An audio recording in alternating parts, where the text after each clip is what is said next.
Submarine canyon में बस इतना पता होना चाहिए कि कौन सी थ्योरीज रिलेटेड आपके सबमरीन कैनियन से और इनको किसने दिया था, और थोड़ा बहुत हल्का आइडिया।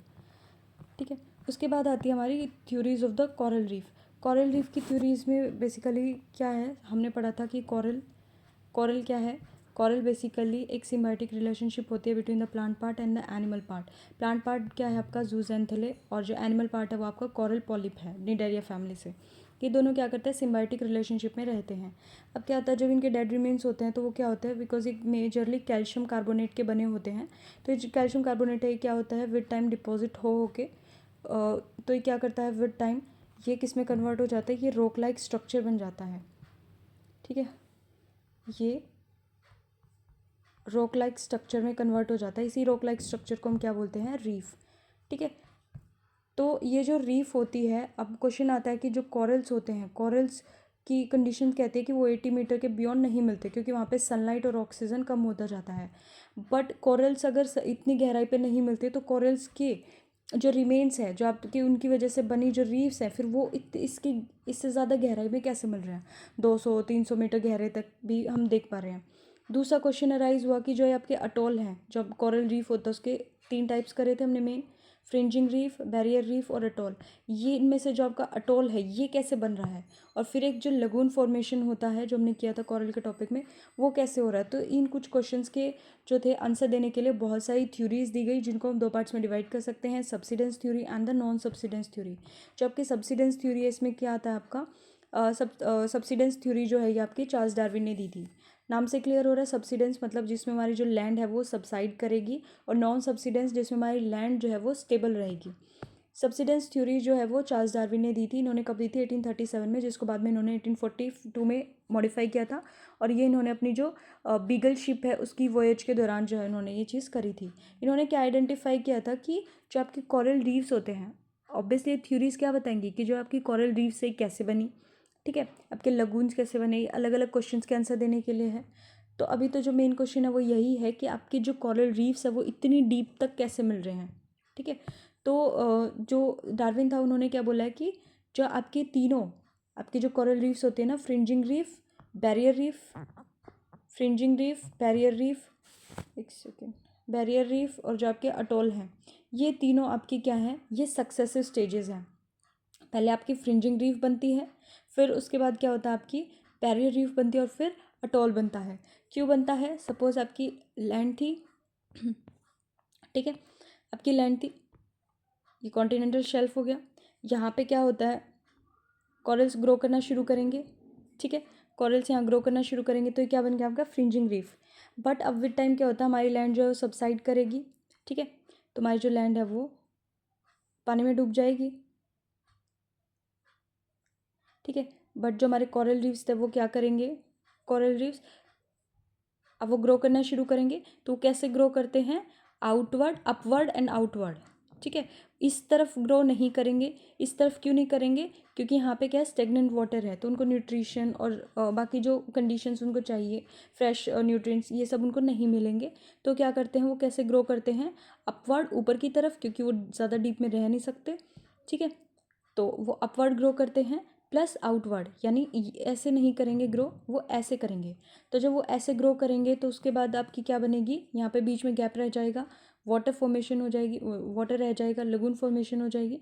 और यहाँ पे जब आप ऊपर से देखोगे तो आपको क्या दिखेगा, जब आप ऊपर से देखोगे तो आपको बीच में ऐसे लैंड दिखेगी, और साइड में आपको क्या दिखेगा, ये बैरियर रीफ दिखेगी। उसके बाद क्या होता है, आपकी जो लैंड है ये और सबसाइड कर जाएगी। थर्ड स्टेज में ये आपकी जो लैंड है ये और सबसाइड कर गई, ये पूरा डूब चुका है। और जो आपके कोरल्स है वो फर्दर आपके अपवर्ड एंड आउटवर्ड ग्रो करेंगे। और इसके जब चारों ओर आप ऊपर से देखोगे तो आपको कैसा दिखेगा कि आपकी लैंड बीच में है और कोरल्स जो है वो साइड से ग्रो कर चुके हैं। तो इससे आपकी क्या है, तीनों स्टेजेस जो है सक्सेसिव स्टेजेस की फॉर्म में आपकी फ्रिंजिंग रीफ बनी, फिर आपकी बैरियर रीफ बनी, और उसके बाद आपके अटोल्स बने। ठीक है, उसके बाद क्या आता है कि हाँ, ये कैसे है, ग्रेजुअल चीज़ें, मतलब ये जो सब्सिडेंस है ये ग्रेजुअल होनी चाहिए। मतलब अगर ये बहुत फास्ट होगी तो कोरल्स को टाइम ही नहीं मिलेगा। अगर सपोज ये बिल्कुल फास्ट हो गई और एकदम से धरती नीचे चली गई तो कोरल्स तो सर्वाइव नहीं कर पाएंगे। तो क्या होता है, धीरे धीरे होती है, ताकि कोरल्स को इनफ टाइम मिल जाए कि उन्हीं के ऊपर ग्रो होते रहें धीरे धीरे धीरे, और सब्सिडेंस धीरे धीरे हो, ताकि उनको इनफ टाइम मिल जाए वो ग्रो होते रहें। ठीक है, ग्रेजुअल होती है और अपवर्ड एंड आउटवर्ड ग्रोथ होती है, ये मैं बता दिया। और उनके बीच में क्या होता है फिर आपकी लगून फॉर्मेशन होती है। ठीक है, अगर ये देखोगे आप तो ये क्या आपका लगून, उसके बाद अगर इसमें देखोगे तो ये बीच में जो पानी वाटर बॉडी रह गई, जिसका लगून बेसिकली क्या है आपकी सॉल्टी वाटर बॉडी है, जो आपकी ओशन से बहुत नैरो पाथ से कनेक्टेड होती है। ठीक है, और इसका पाथ किसने ब्लॉक कर दिया है मैक्सिमम, आपके कॉरल्स ने। तो बहुत ही नैरो चैनल से ये आपके ओशन से कनेक्टेड है। उसके बाद है जो डेप्थ ऑफ लगून है वो इंक्रीज़ नहीं हो रही है, जो डेप्थ ऑफ लगून है वो इंक्रीज़ नहीं हो रही in spite of the gradual subsidence of the land, because वहाँ पे कॉन्टिन्यूस सेडिमेंटेशन ऑफ लगून हो रहा है। ठीक है, मतलब अगर आपकी लैंड सबसाइड करती जा रही है करती जा रही है करती जा रही है, तो आपका जो लगून है, जो बीच में लगून एरिया है, ये तो बहुत डीप होना चाहिए था, बट वो डीप क्यों नहीं जाता, क्योंकि साथ के साथ क्या हो रहा है, इरोजन भी हो रहा है। और वो इरोजन जो है क्या कर रहा है, इस जो आपकी डीप पोर्शन क्रिएट होने वाला है लगून में, उसको फिल करता रहता है, जिसकी वजह से जो लगून है वो ज़्यादा गहरे नहीं हो पाते।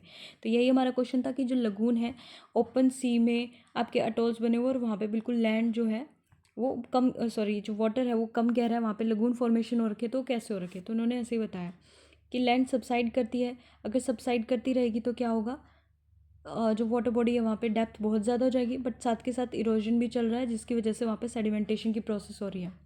ठीक है, उसके बाद इसके फेवर में कौन थे, डेविस एंड डाना इसके फेवर में थे। कुछ एविडेंसेस जो इसके फेवर में हैं वो क्या हैं, जो लगून की शैलोनेस है वो इंडिकेट करती है कि हाँ सब्सिडेंस हुई थी। क्यों, क्योंकि अगर लगून की लगून जो है वो शैलो अगर सब्सिडेंस नहीं होती तो क्या होता, इरोजन होता रहता और वो जो लगून है वो कम्प्लीटली फिल हो जाते। अगर वो कम्प्लीटली फिल हो जाते तो फिर वहाँ पे क्या होता, कोई शैलोनेस नहीं, कोई वाटर नहीं होता, तो कम्प्लीटली फिल हो जाते। बट अगर अभी भी वहाँ पे वाटर है, कुछ शैलो डेप्थ वहाँ पे है, इसका मतलब लैंड अभी भी नीचे जा रही है, जो बैलेंस कर रही है सेडिमेंटेशन की प्रोसेस को और लैंड की सब्सिडेंस को। ठीक है,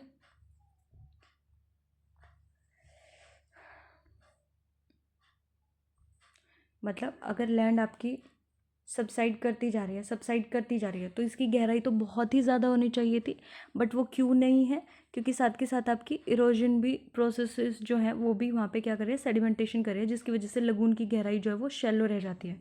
बट सोचो अगर सब्सिडेंस नहीं होती तो इरोजन क्या करता है, एक टाइम पे इसको पूरा ही भर देता। ठीक है, और अगर ये पूरा नहीं भरा हुआ है, इसका मतलब क्या है कि लैंड जो है वो स्टेगनेंट नहीं है, वो नीचे जा रही है, इरोजन सेडिमेंट्स ला के भरता है और ये नीचे चली जाती है, इसी वजह से आज भी जो है वहाँ पे कुछ शैलो डेप्थ आपको देखने को मिलेगी। ठीक है, एक ये एविडेंस हो गया। उसके बाद आता है क्लिफ एब्सेंस। क्लिफ के एब्सेंस देखो, क्लिफ्स क्या होते हैं आपके, सपोज आपकी पहले लैंड ऐसी थी,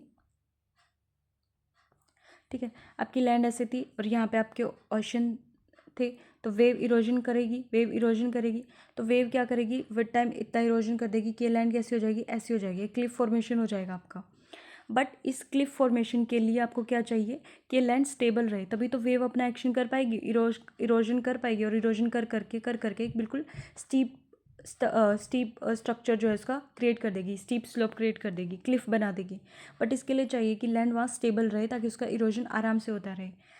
बट क्योंकि डार्विन ने माना था कि लैंड जो है वो स्टेबल ही नहीं है, लैंड तो जब सबसाइड कर रही है, तो जब तक ये इरोजन कर रहा था इतने में लैंड नीचे चलेगी, इरोजन करने वाला था लैंड नीचे चलेगी, तो सब्सिडेंस की वजह से क्या होता है, आपकी क्लिफ नहीं बन पाएंगे, क्योंकि क्लिफ बनने के लिए लैंड का स्टेबल होना ज़रूरी है।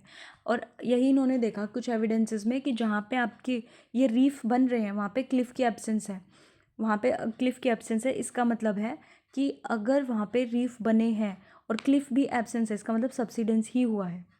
ठीक है, क्योंकि ऑब्वियसली अगर वहाँ पे क्लिफ मिलते तो इसका मतलब लैंड स्टेबल थी और वहाँ पे आराम से इरोजन होकर क्लिफ फॉर्मेशन हो गई।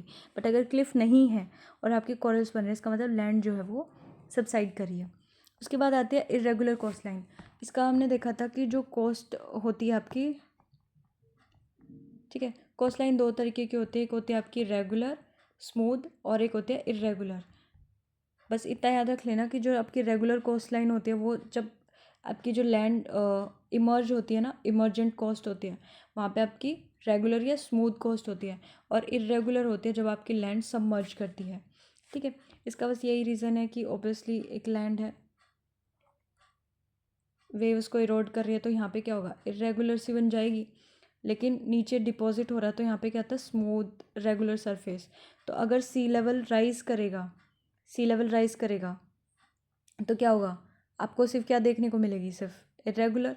बट अगर सी लेवल डिक्रीज करेगा तो ये जो स्मूथ वाला फीचर है ये एक्सपोज हो जाएगा, और आपको कैसी कोस्ट दिखेगी, स्मूथ कोस्ट। ठीक है, क्योंकि इसका इरोजन नहीं हुआ था, क्योंकि पहले अंदर पानी के अंदर थी। बस इतना याद रख लेना कि कोस्ट जो है वो आपकी बहुत स्मूथ भी हो सकती है और इरेगुलर सी भी हो सकती है और बहुत स्मूथ भी हो सकती है। स्मूथ होती है जब कोस्ट का पास्ट कैसा रहा हो, वो इमरजेंट बाउंड्री रही हो, इमरजेंस वहाँ पे हुई हो, और जो आपकी इरेगुलर है वहाँ पे सबमर्ज्ड हुई है। तो जो इरेगुलर कोस्ट लाइन है वो ये दिखाती है कि यहाँ पे सबमर्जेंस हुई है, यहाँ पे सबसिडेंस हुई है। फिर उसके बाद आता है जो स्टीप स्लोप ऑफ अटोल है, आइलैंड है, वो भी एक एविडेंस है। देखो, हम हमारा यूजुअली क्या होता है, इसने क्या बोला कि लैंड जो है वो सबसाइड कर रही है। ठीक है, लैंड सबसाइड कर रही है, तो यहाँ पे क्या होता है, फिर भी आपका स्लोप जो है वो काइंड ऑफ जो लोअर लोअर हाइट होती है वहाँ पे स्लोप फिर भी क्या होता है, जेंटल होता है। बट जो हाइट पे जब आप जाते हो तो वहाँ पे क्या होता है, आपकी स्लोप जो होता है वो बहुत ही स्टीप होता है। तो जब लैंड सबसाइड करेगी तो क्या होगा, ये स्टीप स्लोप आ जाएगा अब नीचे, ये जो स्टीप स्लोप है वो यहाँ दिखेगा। तो यही कहता है कि जब आप अटोल में देखते हो तो अटोल में अटोल का जो आइलैंड है, जो बीच में जो आइलैंड है उसका स्टीप स्लोप है। ठीक है, क्यों, क्योंकि ये कभी पहले जो लैंड थी उसका हायर पोर्शन रहा होगा जहाँ पे स्टीप स्लोप मिलता है, वो रहा होगा, जो आज क्या है, सबसाइड करके नीचे जा चुका है, इसीलिए आपको ये जो है इतना स्टीप स्लोप यहीं पे मिल गया। ठीक है, तब ये आपका अटोल है। ठीक है, ऊपर से अगर देखोगे ये आपका अटोल है। ठीक है, और ये आपको ऐसा दिखेगा। ठीक है, थोड़ा स्टीप, तो ये किस वजह से है कि सबमर्ज हो गया होगा, और सबमर्जेंस की वजह से क्या हुआ, जो इसका हाईएस्ट पॉइंट था वो अब यहाँ आ चुका है, इसीलिए आपको स्टीप स्लोप देखने को मिलता है। उसके बाद हमने ड्रिलिंग करी थी, ड्रिल करके देखा तो एरियल प्रोसेसेस, जो हमने अनकन्फर्मेबल कॉन्टैक्ट लोकेशंस थी वहाँ तक इनकी ड्रिलिंग करी। मतलब एक है, सपोज़ ये आपकी कोरल रीफ है, तो हमने यहाँ पे ड्रिलिंग करी, कहाँ तक करी, जहाँ से कुछ और फीचर शुरू ना हो जाए। ठीक है, अनकन्फर्मेबल कॉन्टैक्ट लोकेशन क्या होती है, बेसिकली वो लोकेशन जहाँ पे जो आपकी रॉक्स हैं उनकी जो मतलब वो डिफरेंट है, नेचर में डिफरेंट है।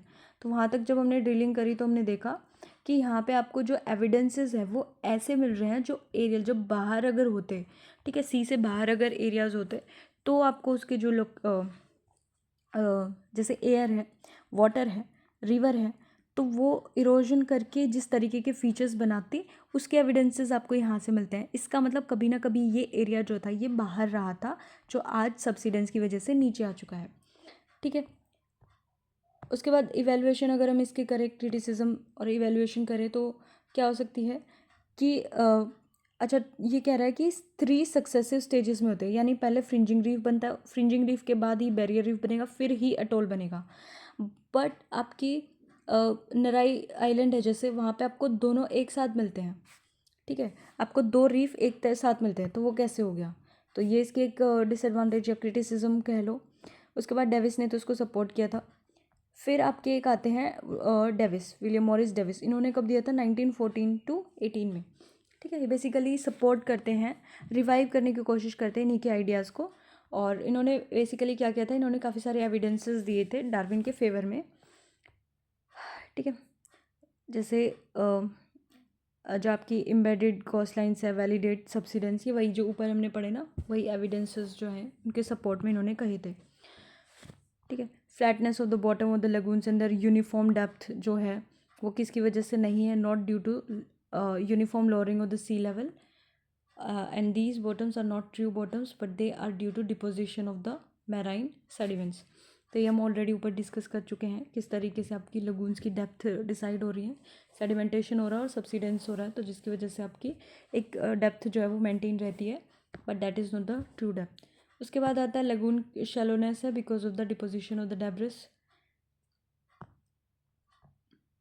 और वही है कि अगर हम सबमरीन प्लेटफॉर्म्स को अगर स्टेबल लेके चलें तो क्या होगा, डिपोजिशन जो होती जाएंगी मैराइन सेडिमेंट्स वो उसको एक दिन भर देंगे, और जो लगून्स है वो क्या होगा, and the overflowing of the water would kill the live corals in the seaward side of the coral reefs. ठीक है, तो वहाँ पे मिलेगा ही नहीं आपको, लगून्स फॉर्मेशन ही नहीं होगा।